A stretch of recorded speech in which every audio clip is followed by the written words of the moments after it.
প্রিয় দর্শক, সংবাদপত্রে বাংলাদেশ অনুষ্ঠান থেকে আমি রেজানুর রহমান আপনাদেরকে স্বাগত জানাচ্ছি। বিভিন্ন জাতীয় দৈনিকে প্রকাশিত খবরের বিশ্লেষণ নিয়ে আমাদের আজকের এই অনুষ্ঠানে অতিথি হিসেবে উপস্থিত আছেন সিনিয়র সাংবাদিক সৈয়দ ইশতিয়াক রেজা। ধন্যবাদ, স্বাগত আপনাকে অনুষ্ঠানে। আমরা ঈদের পর আবার আজকে এই অনুষ্ঠানটি নতুন শুরু হয়ে গেল। আজকে আপনাকে স্বাগত।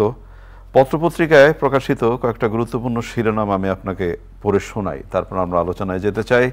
প্রথম আলোর শিরোনাম, এনবিআর এর কর্মকর্তা বেশি সম্পদ প্রথম স্ত্রীর নামে। খালেদা জিয়ার হৃদযন্ত্রে পেসমেকার বসানো হলো। গণতান্ত্রিক ধারা অব্যাহত আছে বলেই বাংলাদেশ এগুচ্ছে, আলোচনা সভায় প্রধানমন্ত্রী। সমকাল শিরোনাম করেছে, সরকারি চাকুরের সম্পদের হিসাব যেন কাগজে নিয়ম। বাঙালির যা কিছু অর্জন সবই আওয়ামী লীগের নেতৃত্বে। কালো টাকা সাদার সুযোগ নিয়ে সংসদে সমালোচনা। যুগান্তর, আওয়ামী লীগ ফিনিক্স পাখির মতো, সোহরাওয়ার্দীর সভায় শেখ হাসিনা। খালেদা জিয়ার হৃদযন্ত্রে পেসমেকার স্থাপন। কালের কণ্ঠের শিরোনাম, বেনজিরের অব্যাহতি আবেদন নাকচ। দেশ ছেড়েছেন ছাগলকাণ্ডের মতিউর রহমান। মতিউর। দৈনিক ইত্তেফাকের শিরোনাম, বিশ্বে মাথা উঁচিয়ে এগিয়ে যাবে বাংলাদেশ। 3 প্রভাবশালীর প্রত্যয়ে এত বেপরোয়া মতিউর।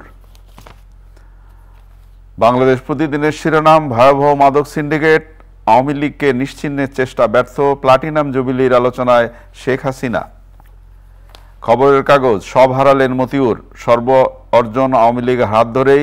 75তম প্রতিষ্ঠাবার্ষিকীর সভায় শেখ হাসিনা। মানব জমিন, ঢাকায় 1.5 বছরে নিখোঁজ 4052 জন, রাজধানীর 50 থানায় জিডি। যায় দিনের শিরোনাম, আওয়ামী লীগ ফিনিক্স পাখির মতো ভস্ম থেকে জেগে উঠেছে, অবশেষে দুদকের জালে মতিউর। কালবেলা শিরোনাম, বিএনপির আতঙ্কিত নেতারা পদ রক্ষার দৌড়ঝাঁপে, আওয়ামী লীগের হাত ধরে বাঙালির সব অর্জন, মাননীয় প্রধানমন্ত্রী বলেছেন। দেশ রূপান্তরের শিরোনাম, বারবার আঘাতেও দমেনি আওয়ামী লীগ। খালেদার জন্য কাঁদলেন ফখরুল, তিস্তার পানির হিস্যার কি হবে। দৈনিক জনকণ্ঠ, আওয়ামী লীগ মাথা নত করে না। সোহরাওয়ার্দী উদ্যানে 75তম প্রতিষ্ঠাবার্ষিকীর বিশাল আলোচনা সভায় প্রধানমন্ত্রী শেখ হাসিনা। আপনি শিরোনাম শুনলেন। আওয়ামী লীগের প্লাটিনাম জয়ন্তীর আলোচনা সভায় মাননীয় প্রধানমন্ত্রী বলেছেন, গণতান্ত্রিক ধারা অব্যাহত আছে বলেই বাংলাদেশ এগুচ্ছে। এটা প্রথম আলোর শিরোনাম। সমকালের শিরোনাম, বাঙালির যা কিছু অর্জন সবই আওয়ামী লীগের নেতৃত্বে।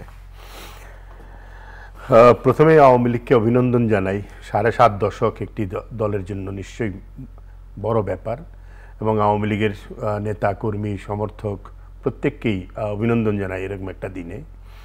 এবং বাংলাদেশের যেই কথাগুলো আলোচনা হয় যে বাংলাদেশের ইতিহাসের সাথে আওয়ামী লীগ মিশে আছে, বাঙালির প্রায় সবগুলো আন্দোলনের সাথে ছিল। সবচেয়ে বড় যেটা, স্বাধীনতার পূর্বের সবগুলো আন্দোলনে আওয়ামী লীগ নেতৃত্ব দিয়েছে, এবং এদেশের স্বাধীনতা আন্দোলনে নেতৃত্ব দিয়েছে আওয়ামী লীগ। সেই জায়গা থেকে অবশ্যই আওয়ামী লীগ একটি অন্যতম প্রাচীন দল হিসেবে গর্বের অধিকারী, এবং এই দলের অসংখ্য নেতাকর্মী, নিবেদিত প্রাণ নেতাকর্মী, তারা জীবন দিয়েছে, মুক্তিযুদ্ধে জীবন দিয়েছে, বিভিন্ন আন্দোলন সংগ্রামে জীবন দিয়েছে। বারবার আঘাত এসেছে। 75 সালে তো পুরো দলটাই প্রায় নিশ্চিহ্ন হয়ে গিয়েছিল, তারপরে উঠে দাঁড়িয়েছে। এই দলের উপর বর্তমানে যিনি দল পরিচালনা করছেন প্রধানমন্ত্রী শেখ হাসিনা, বঙ্গবন্ধুর কন্যা, তাকেও হত্যার চেষ্টা করা হয়েছে, তার দলকে নিশ্চিহ্ন করে দেওয়ার চেষ্টা হয়েছে 21শে আগস্টের গ্রেনেড হামলা ঘটিয়ে, কিন্তু বারবার উঠে দাঁড়িয়েছে। এই কথাগুলো সবই সত্য, এবং এই কথা সত্য যে আওয়ামী লীগের সাথে বাংলাদেশের ইতিহাসটা লিখে রয়েছে। এবং একথাও সত্য যে আওয়ামী লীগের 75 বছরের ইতিহাসে সবচেয়ে সুবর্ণ সময় এখন পার করছে আওয়ামী লীগ। টানা 4র্থবারের মতন ক্ষমতায় আওয়ামী লীগ, এবং বঙ্গবন্ধু কন্যার নেতৃত্বে এই অর্জনটা হয়েছে। কিন্তু আওয়ামী লীগের ইতিহাসের দিকে যদি তাকাই, আওয়ামী লীগ সবসময় গণমানুষের দল ছিল। সাধারণ মানুষের লড়াই সংগ্রামে সবসময় আওয়ামী লীগকে কাছে পাওয়া গেছে।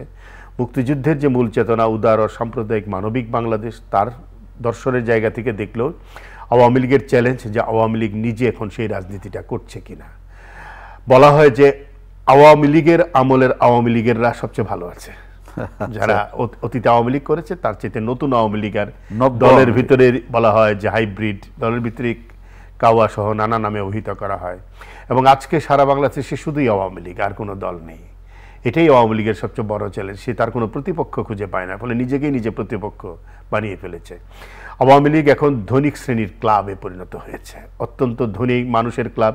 যারা ধনী তারা এসে এই দলে ফিরছে, এই দলে যোগ দিয়ে তারা ধনী হচ্ছে। সুতরাং এই দলটা ক্রমেই ধনিক মানুষের একটা ক্লাবে পরিণত আপনি তো হচ্ছে। খুব গুরুত্বপূর্ণ একটি কথা বললেন যে ধনিক শ্রেণীর ক্লাবে পরিণত হয়েছে, তাহলে সাধারণ মানুষের সেটাই হলো আওয়ামী লীগের চ্যালেঞ্জ। আওয়ামী লীগ সাধারণ মানুষের কথা বলেছে, আজীবন লড়াই করেছে আওয়ামী লীগের জন্য সাধারণ মানুষ, জীবন দিয়েছে আওয়ামী লীগের সাধারণ মানুষ। এবং বঙ্গবন্ধুর বক্তৃতাগুলো যদি আপনি দেখেন, আমি নিজে পড়ে দেখেছি, শুধু 7ই মার্চের বক্তৃতা নয়, প্রায় সবগুলো বক্তৃতায় তিনি শুধু বলেছেন আমার মানুষ, মানুষের জন্য তারই ভাবনা, মানুষের জন্য তার চিন্তা, এবং মানুষের জন্য কিছু একটা করার তাড়না। সেই জায়গা থেকে আওয়ামী লীগ অনেক দূরে অবস্থান করে। অনেক ধন্যবাদ। তবে এটা নিশ্চিত করেই বলা যায় যে আজকে বাংলাদেশের যে অগ্রযাত্রা এবং এই যে পরিবর্তন, সেটার নেতৃত্ব দিচ্ছে আওয়ামী লীগ এবং মাননীয় প্রধানমন্ত্রী শেখ হাসিনা। সেটাই। এই জন্য আমরা ধন্যবাদ জানাতেই পারি। আমরা একটু অন্য আলোচনায় আসতে চাই। ইশতিয়াক, সরকারি কর্মকর্তাদের নিয়ে এখন বেশ আলোচনা হচ্ছে, বিশেষ করে মতিউর ছাগল কাণ্ড হয়ে যাওয়ার পরে বেনজি সাহেবের ঘটনা থাকতে থাকতেই আবার মতিউর সাহেবের ঘটনা এলো, এবং সরকারি কর্মকর্তাদের দুর্নীতির খবর এখন ব্যাপক আলোচনায়। সরকারি চাকরিদের সম্পদের হিসাব যেন কাগজে নিয়ম, আরেকটি পত্রিকা সমকাল শিরোনাম করেছে। কি মনে হয় আপনার? বর্তমান সরকার 2008 সালে নির্বাচনের পরে ক্ষমতায় এসে বলেছিল যে সরকারি কর্মকর্তাদের হিসাব দিতে হবে, কিন্তু সেই হিসাব কিন্তু আর তারা দেন না। এটা একটা কাগজে নিয়মে পরিণত হয়েছে, তারা কেউ এই নিয়মটা পাত্তা দিচ্ছে না।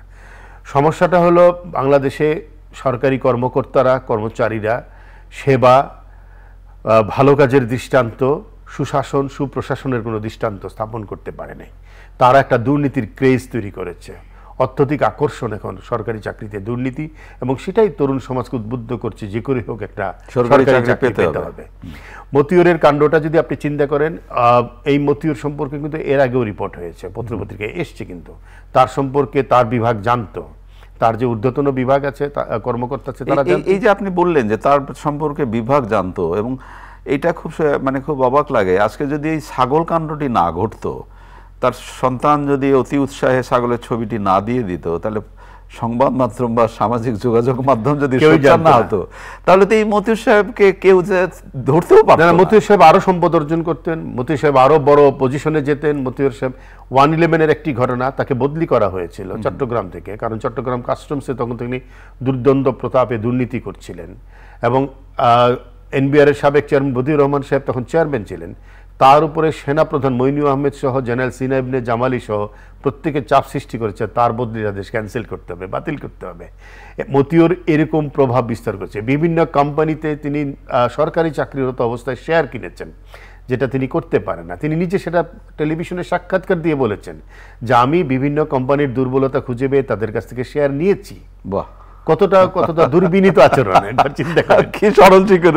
এবং তিনি দুটি বিয়ে করেছেন, সেটাও কিন্তু প্রথম আলোতে যে নিয়মটা হয়েছে, বেশি সম্পদ প্রথম স্ত্রীর না, হ্যাঁ, এবং সেটাও কিন্তু সরকারি চাকরির নিয়ম বহির্ভূত। তিনি কিন্তু দুটি বিয়ে করতে পারেন না, এবং তিনি শাশুড়িকে ডুপ্লেক্স বাড়ি গিফট করেছেন।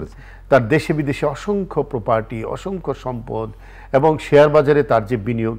আমি নিজে জানি তিনি বেসরকারি একটি কোম্পানিতে সরকারি চাকরিরত অবস্থায় সেখানকার বোর্ড অফ ডিরেক্টরসে মিটিং করতে আসতেন।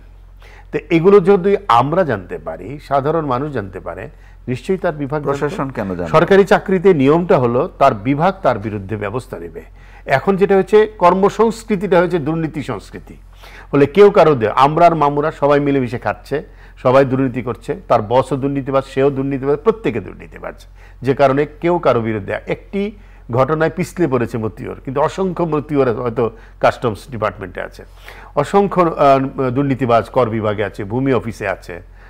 এবং বাংলাদেশে একটা অদ্ভুত জায়গা তৈরি হয়েছে, সাধারণ মানুষকে আপনার ন্যায্য ইলেকট্রিক বিল দিতে যাবেন, তবু আপনি সরকারকে টাকা দিচ্ছেন, তবু আপনাকে ঘুষ দিতে হবে। পানির বিল দিতে যাবেন, সরকারকে টাকা দিতে হবে, ওত পেতে থাকা। সাধারণ মানুষকে ছোট ছোট দুর্নীতিতে অভ্যস্ত করে বাংলাদেশের আমলাতন্ত্র, সরকারি চাকুরেরা বড় দুর্নীতির একটা বিশাল বাণিজ্য তৈরি করেছে। আচ্ছা, ইসিয়াকে এই প্রসঙ্গক্রমে আপনার কাছে আমি একটু জানতে চাই, যেমন ধরেন পুলিশ প্রশাসন থেকে একটি বিবৃতি দেওয়া হলো, মানে হঠাৎ করে এই জন্য পুলিশের কারো দুর্নীতির খবর পত্রপত্রিকায় প্রচার মধ্যে না দেওয়া হয়, এবং আমাদের সাংবাদিক সংগঠনগুলো বিশেষ করে সংবাদপত্রের আপনি একজন সাংবাদিক নেতা হিসাবে এটা কি মনে হয় আপনার কাছে? পুলিশ সার্ভিস অ্যাসোসিয়েশন যে বিবৃতি দিয়েছে এটা সরাসরি অধ্যত্ত, এবং আমি বলবো বাংলাদেশের সরকারের উচিত এই দিকে তাকানো, কারণ সাংবাদিকরা মানুষের জন্য কাজ করে এবং সরাসরি পুলিশ সার্ভিস অ্যাসোসিয়েশন মানুষকে আঘাত করেছে এই বিবৃতির মাধ্যমে। বলা হয় যে ব্যক্তির দায় নাকি প্রতিষ্ঠান নেবে না, বাহিনী নেবে না, কিন্তু পুলিশ সার্ভিস অ্যাসোসিয়েশন সরাসরি ব্যক্তির দায় কাঁধে নিয়েছে। ওবায়দুল কাদের একদিকে বলেছেন যে সরকার দুর্নীতিবাজদের ছাড় দিবে না, সেজন্যই বেনজির বিরুদ্ধে তদন্ত হচ্ছে। অন্যদিকে পুলিশ সার্ভিস সরকারি চাকরি করে তারা সাংবাদিকদেরকে হুমকি দিচ্ছে, তারা কিন্তু সরাসরি হুমকি দিয়েছে, এবং এর মাধ্যমে স্বাধীন সাংবাদিকতাকে তারা কণ্ঠরোধ করার চেষ্টা করেছে। তারা বলেছে যে সূত্র প্রকাশ করতে হবে, অথচ সাংবাদিকতার সূত্রে কোথাও নাই যে সূত্র প্রকাশ করতে হবে। সূত্র প্রকাশ করব? পুলিশ সার্ভিস অ্যাসোসিয়েশন যে কাজটি করেছে, সাংবাদিকরা প্রতিবাদ জানিয়েছে, এবং আমি মনে করি এই বিবৃতি প্রত্যাহার করা উচিত যদি তাদের শুভবুদ্ধির উদয় হয়। তারা দুর্নীতিবাজের পক্ষে সরাসরি অবস্থান নিয়েছে। আপনার যদি দুর্নীতি সম্পর্কে কোনো রকমের রিপোর্ট সম্পর্কে কোনো ধরনের প্রতিবাদ থেকে আপনি প্রতিবাদ পাঠাতে পারেন, পত্রিকায় যদি লিখে আপনি প্রেস কাউন্সিলে যেতে পারেন, এর উপরেও আপনি আইনি ব্যবস্থা নিতে পারেন, কিন্তু রিপোর্ট বন্ধ করতে বলা, পুলিশ সম্পর্কে কিছুই বলা যাবে না, এটা ভয়ঙ্কর অধ্যত্বপূর্ণ আচরণ। আমরা সাংবাদিকরা কাউকেই ছাড়ি না। সত্যিকারের নিয়ম অনুযায়ী সরকার বলে যে গণতন্ত্রের বিকাশে স্বাধীন সংবাদপত্র, স্বাধীন গণমাধ্যম, আর পুলিশ সার্ভিস অ্যাসোসিয়েশন বলে যে কোনো রিপোর্ট করা যাবে না। তাহলে পুলিশ সার্ভিস অ্যাসোসিয়েশন কি সরকারের চেয়ে বড় হয়ে দেখা দিয়েছে? বলে যে পুলিশের ইতিবাচক দিক, মুক্তিযুদ্ধে পুলিশের অবদান, গণজাগরণ যুদ্ধাপরাধের বিচারের সময় পুলিশের উপরে জামাতিদের হামলা, পুলিশের করোনার সময় ভূমিকা সংবাদপত্র লিখে নেই, টেলিভিশন বলে নেই, না এসব তো সেলুট করেছে। শুধু তাদের ইতিবাচক কথা বলে যেতে হবে? এটা কি আমরা নাকি খত দিয়ে এসছি এই প্রফেশনে? যদি পুলিশ সাংবাদিকদেরকে সাংবাদিকতা শেখায়, আমরা পুলিশকে পুলিশগিরি শেখাতে পারি। অনেক ধন্যবাদ আপনাকে। সংসদে কালো টাকা সাদার সুযোগ নিয়ে যে আলোচনা, এটা সংসদে বেশ আলোচিত গতকাল। মানে আমার কাছে মনে হচ্ছে কালো টাকাটা সাদায়, এটা কালো টাকা সাদা, এটা একটা অনৈতিক। মানে আপনি এখন চাকরি করেন, আপনার আয় যদি 16 লক্ষ টাকার বেশি হয়, আপনাকে 30% দিতে হবে, আপনি বৈধ আয়। অথচ যিনি অবৈধ আয় তাকে অর্ধেক দিতে হবে। তার অর্থ হলো আপনি কিন্তু অবৈধ আয়কে উৎসাহিত করছেন। হ্যাঁ, বাংলাদেশে সিস্টেমের কারণে কিছু টাকা অপ্রদর্শিত হয়ে যায়। জমির কেনা বেচার ক্ষেত্রে এই ঘটনাটা বেশি করে, ফ্ল্যাটের ক্ষেত্রে এই ঘটনাটা ঘটে।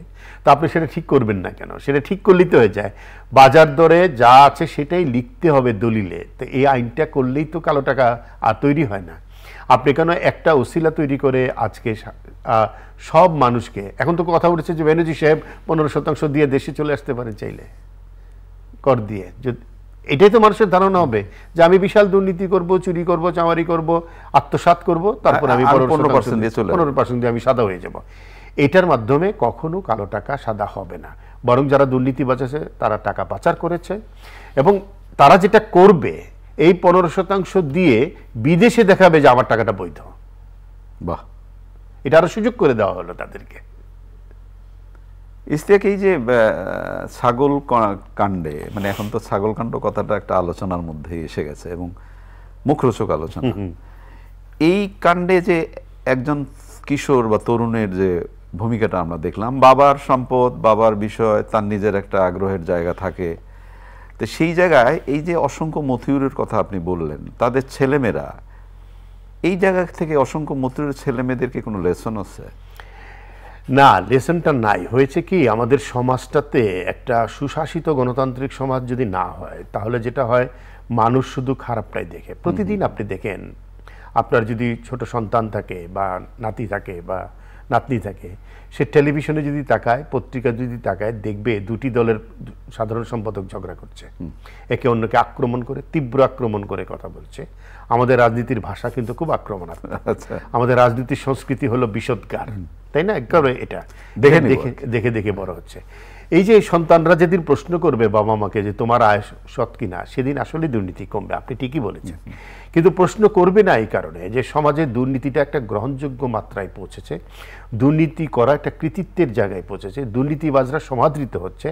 আপনি আমি আমরা অসংখ্য মানুষ দুর্নীতিবাজদেরকে প্রধান অতিথি করছি বিভিন্ন অনুষ্ঠানে, ফলে সন্তানরা তাদের কোনো লেসন তৈরি হচ্ছে না সমাজে, নৈতিক শিক্ষা। ওই ঘটনাটা কি সে নায়কোচিত মনে করছে যে আমার বাবা দুর্নীতি করে? হ্যাঁ, আমার বাবা এত টাকা আয় করতে পারে, আমার বাবা 10 টাকার চাকরি করে 100 টাকা খরচ করতে পারে, এগুলো একটা কৃতিত্ব হয়ে যায়। এবং যে দুর্নীতি করতে পারছে না সমাজে, সে কিন্তু ব্রাত্য হয়ে রয়েছে। এটা হলো সবচেয়ে খারাপ জায়গা। অনেক ধন্যবাদ। আমরা একেবারে অনুষ্ঠানের শেষের দিকে একটু খেলা নিয়ে কথা বলতে চাই। যেমন আজকে প্রথম আলো শিরোনাম করেছে যে আফগানিস্তানের সৌজন্যে বাংলাদেশের ক্ষীণ আশা। এখনো কি আশা দেখেন আপনি? মানে তার অর্থ হলো যে আফগানিস্তানকে বাংলাদেশ হারাবে এবং সেমিফাইনালে যাবে, এরকম একটা বিষয়। কিন্তু বাংলাদেশ কি করে হারাবে? বাংলাদেশের খেলা এখন পর্যন্ত কিন্তু আপনাকে কোনো উদ্বেলিত করতে পারে নাই। সুপার 8 পর্যন্ত এসেছে, কিন্তু সাকিব আল হাসান তো বলেছেন যে 6টা খেলায় 3টা জিতছি, বাস এনাফ। একজন মাননীয় সংসদ সদস্য হিসেবে তার জন্য তো এইটাই, উনি তো খেলোয়াড় হিসেবে বলেন নাই, তিনি একজন সংসদ সদস্য হিসেবে এই কথাটা বলেছেন।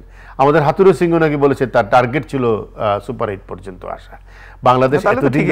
বাংলাদেশ এতদিন ধরে টেস্ট খেলছে, এতদিন ধরে ক্রিকেটের দুনিয়ায় আছে, অত্যন্ত ধনী একটা ক্রিকেট বোর্ড বাংলাদেশের, লক্ষ লক্ষ টাকা বাংলাদেশের মানুষের আশা আকাঙ্ক্ষার চাইতে বড় হয়ে দেখা দিয়েছে ক্রিকেট।